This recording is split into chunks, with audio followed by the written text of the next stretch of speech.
So guys last videos में मैंने explain किया था about the properties of colloids. उसको आगे बढ़ते हुए the components of colloidal solutions are the dispersed phase and the dispersed medium. See in solution what we have seen solute and solvent. Solute which get dissolved and solvent in which the solute get dissolved.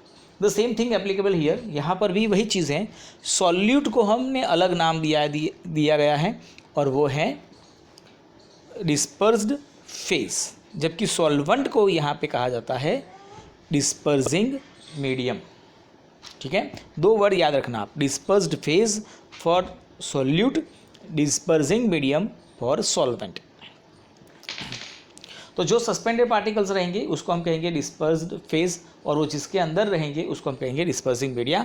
और वो हमारे पास कुछ भी हो सकते हैं, solid liquid gas, मतलब phase solid हो सकता है, फेज लिक्विड हो सकता है, फेज गैसेस हो सकता है, एज वेल एज मीडियम भी सॉलिड लिक्विड और गैस में से कुछ हो सकते हैं। और उसके ऊपर से हमारे पास कुछ अलग अलग टाइप के कॉलॉइड्स प्रेजेंट हैं, जिसके कुछ एग्जाम्पल्स कॉलॉइड के टाइप्स और फेज और मीडियम हमें यहाँ पर टेबल में दिए गए हैं, विच इज़ इम्पोर्टेंट।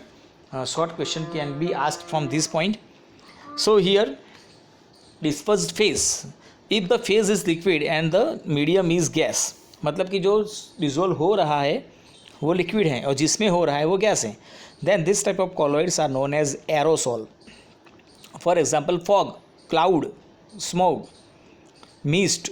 अब देखो तो ये क्या होगा, जैसे फॉग में है तो fine drops of water are present into the liquid, तो वाटर जो है वो मीडियम हुआ और उसके एयर जो है वो मीडियम हुई और उसके अंदर वाटर के ड्रॉप्स प्रेजेंट है तो वो फेज हुआ, इसको कहा जाएगा aerosol. The same way solid particles are present into the gas, तो ये हुआ, ये भी एरोसॉल टाइप का है, जिसके अंदर आएगा स्मोक, धुआं, जिसके अंदर कार्बन के पार्टिकल्स होंगे जो एयर में प्रेजेंट होंगे। Then after gas into liquid, तो उसको कहते हैं फोम, जैसे कि शेविंग क्रीम उसके अंदर होता है फोम, शेविंग फोम में भी, तो ये क्या होगा, लिक्विड के अंदर गैस फिल किया गया है। Both of them are liquid, मतलब फेज एंड मीडियम दोनों लिक्विड हैं, तो उसको कहा जाता है इमल्शन, जैसे कि फेस क्रीम है, मिल्क है। Then after solid into liquid, तो उसको कहा जाएगा sol. For example milk of magnesia है, या तो फिर हम उसको मड कहते हैं, कीचड़, उसके अंदर भी यही होगा। देन गैस इनटू सॉलिड, वो भी फॉर्म टाइप का वो एरोसोल है, कॉलॉइड है। फॉर एग्जांपल फॉर्म है, रबर है, चीज़ है, प्यूमाइस नाम का पत्थर है, तो वो सॉलिड होता है जिसके अंदर गैस फिल होता है। देन सॉलिड और लिक्विड, मतलब लिक्विड फेज है, मीडियम जो है वो सॉलिड है, तो उसको कहा जाएगा gel. For example jelly, cheese, butter. And then after solid into solid, both of them are solid, which is known as solid sol. For example coloured gemstone जो होंगे, ठीक है, तो वो हमारे लिए सॉलिड सॉल्ट टाइप का कॉलॉइड होते हैं। तो यहाँ पर तक हमने जो देखा, हमारे पास तीन टाइप के जो मिक्सचर्स थे वो यहाँ पर पॉइंट कंप्लीट होता है। होमोजेनियस मिक्सचर, जिसके अंदर हमने लिया था सॉल्यूशन। हिट्रोजेनियस मिक्सचर के अंदर दो थे, एक था सस्पेंशन और एक था कॉलॉइड। सो एक पॉइंट यहाँ पर ख़त्म होता है। Now the next topic is separating the component of a mixture, मतलब जो मिक्सचर आपके पास है, होमोजेनियस है, हिट्रोजेनियस है, वो हमारा कंसर्न नहीं है अब। लेकिन जैसे हमने कहा कि हर एक सब्सटेंस हमारे पास प्योर नहीं होते हैं, but if we want in the pure form, हमें अगर वो प्योर चाहिए तो क्या करें, तो उसको हमें सेपरेट करना पड़ता है। तो we have learn that the most of the natural substances are not chemically pure. हमारे पास जो सब्सटेंस है वो सभी प्योर नहीं है, तो उसको प्योर करने के लिए हमारे पास कुछ अलग अलग कुछ टेक्निक्स हैं। सेपरेशन करना क्यों पड़ता है, क्योंकि हमें, जैसे कि कोई केमिकल की बात करें तो इंडस्ट्री के अंदर वो कोई प्योर फॉर्म में हमें केमिकल्स की ज़रूरत है, कुछ ड्रग्स की ज़रूरत है, तो हमें उसको प्योरीफाई करना पड़ता है। तो अगर वो हिट्रोजीनियस मिक्सचर है तो we can purify them by easy method like separating method, like sieving है, फिल्टरिंग है, हैंड पिकिंग है, तो ये सब हिट्रोजीनियस के लिए पॉसिबल होगा। बट होमोजीनियस सॉल्यूशन, जहाँ पर दोनों एक सब्सटेंस एक दूसरे के अंदर मिक्स हो जाते हैं, वहाँ पर ये इतना ईजी नहीं होता है। And for that we have different techniques available. The first one is how can we obtain coloured component from blue और ब्लैक इंक। समझो आपके पास जो ब्लैक या ब्लू इंक है, it is a mixture of dye with water. जो liquid form में होती है वो पानी के अंदर डाई को, कलर को मिक्स किया होता है। Now the question is if you want to separate the water and dye, तो क्या करेंगे। तो समझो क्या करना है, आपको लेना है एक watch glass. Watch glass in the sense ये केमिकल लेबोरेटरी के अंदर होता है वॉच ग्लास। कोई भी एक छोटी सी आप ग्लास की प्लेट ले लें, उसके अंदर आपका जो भी लिक्विड फॉर्म में इंक है, वो लिक्विड फाउंटेन पेन में जो यूज़ करते हैं वो पेन है, वो इंक है। अब उसको हमें गर्म करना है, लेकिन we can not heat it directly on the flame, otherwise वो सब जल जाएगा। तो हमें बनाना है एक वाटर बाथ।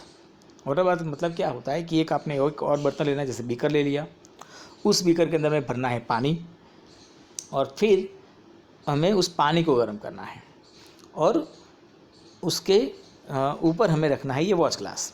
जैसे पानी गर्म होगा उसकी वेपर ऊपर आएगी, और वो वेपर फिर वॉच ग्लास को गर्म करेगी। डायरेक्टली हमें उसको हीट नहीं देनी है। तो जैसे आप वो वॉच ग्लास को धीरे धीरे पानी की वेपर से गर्म करेंगे, तो उसमें से इंक में से जो वाटर है वो इवापोरेट होना स्टार्ट करेगा, और धीरे धीरे धीरे सारा जो वाटर है वो निकल जाएगा, और बचेगा इंक। ड्राई इंक जो है वो आपके वेसल्स के अंदर बचेगी। तो this technique is based on volatile matter and non volatile matter. See here the water is volatile matter. Volatile मतलब the substance which can easily evaporate, उसको हम कहते हैं वॉलेटाइल मैटर। और नॉन वॉलेटाइल मैटर मतलब वो सब्सटेंस जो easily evaporate नहीं होते हैं। तो क्या होगा कि इंक है, वाटर जो है वो इवापोरेट हो सकता है, तो हम उसको वेपराइज फॉर्म में कन्वर्ट कर देंगे, तो वो इवापोरेशन हो जाएगा, वो निकल जाएगा और इंक बचेगी। ठीक है, तो this technique is based on the volatile and non volatile components.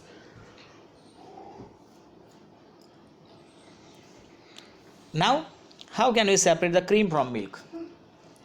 तो ये जो टेक्निक है उसको हम कहते हैं centrifugation. See we nowadays we got some different types of milk available in the market, like full cream milk, toned, double toned, ठीक है, फैट फ्री। तो ये सब जो होता है उसमें से हमें उसके अंदर जो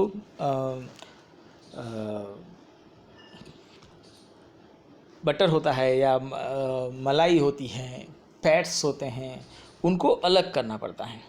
ठीक है, तो वो कैसे करेंगे, या तो फिर हमने वो भी देखा होगा, घर पे भी हम करते हैं कि भाई मलाई में से बटर को अलग करने की जो प्रोसेस होती है, तो उसके लिए साइंटिफिक करना पड़ता है। इसका मतलब ये हुआ कि हमें उसको ज़ोर से फास्ट चर्न करेंगे, जब गोल गोल घुमाएंगे तो उसमें जो हैवी पार्टिकल्स होंगे वो नीचे बैठ जाएंगे और लाइट पार्टिकल्स जो है वो ऊपर की तरफ मूव होंगे, और यही प्रोसेस है, इसी को हम कहते हैं साइंटिफिकेशन।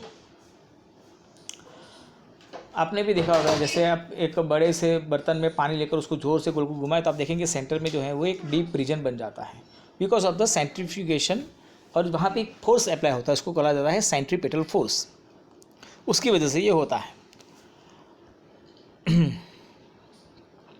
तो the principle is that the denser particles are forced to the bottom and the lighter particles stay at the top. जो डेंस पार्टिकल्स होंगे, हैवी पार्टिकल होंगे, वो बॉटम पे जमा हो जाएंगे, जबकि लाइट पार्टिकल्स जो हैं वो टॉप के ऊपर रहेंगे।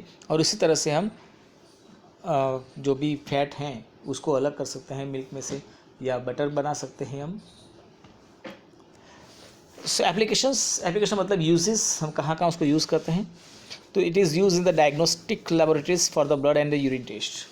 देखो ब्लड टेस्ट होता है तो ब्लड के अंदर हमारे पास, आप जानते होंगे कि भाई जो RBCs हैं, red blood cells are suspended in the plasma. Plasma नाम का एक लिक्विड होता है जिसके अंदर ये RBC सस्पेंडेड होता है। But if you want to remove the plasma and if you want to separate the plasma and RBC, तो आप उसको फिल्टर तो नहीं कर सकते हैं, तो उसमें भी यही टेक्निक यूज़ होती है।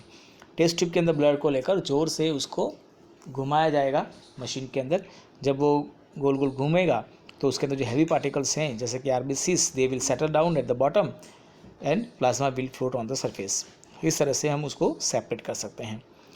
It is used in the dairies and the home to separate the butter from cream, as we have studied earlier, and it is also used in the machine to squeeze the out water from the wet clothes. तो आपने washing machine में देखा, तो washing machine में भी जब and में कपड़े धोने के बाद वो मशीन बहुत तेज़ी से गोल गोल घूमता है, और उस टाइम पे वो पानी जो होगा उसमें से स्क्वीज आउट हो जाएगा, बाहर निकल जाएगा, उसको निचोड़ लेगा, और इस तरह से हम जो सेंट्रीफ्यूगेशन टेक्निक है उसको यहाँ पर भी यूटिलाइज करते हैं.